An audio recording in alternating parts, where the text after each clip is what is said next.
Refreshing my Venus dreads. Let's see how to install them. I'm going to be doing the front row. Here's what I need: rubber bands, a rubber band cutter, cooling veil, and let's rock and roll. There are 4 different ways that I install these dreadlocks, and so you have different options. I'm going to show you every single one of those. I'm going to start off by removing this dreadlock here, combing it out to get any of the fall away out of there, and then I'm going to be installing it on the braid. These dreadlocks have a 3-inch braided section and a 7-inch section of dreadlock.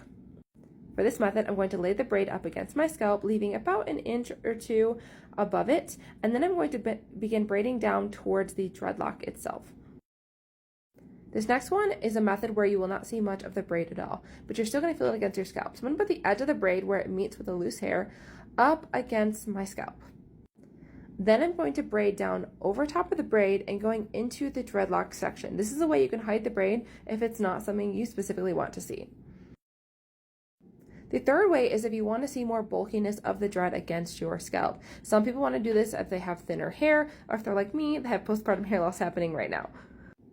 You fold the dread in half and then braid down over top of the braided section. Again, this is just if you want to hide the braid. If you want to see the braid, you can totally braid down the opposite way. The fourth way is if you actually want to see the bulkiness of the dread, but you also want to see the braid as well.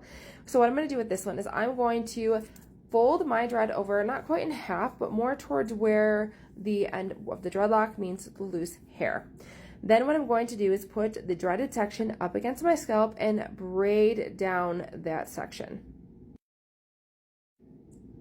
Here as I go down, you can see that you can still see a little bit of the braid here. These Venus dreads are designed to be able to install in multiple different ways, so you have lots of variation. My favorite is to have the braid against my scalp because it's so smooth and comfortable, but you have all of these options. And every single one of them looks great.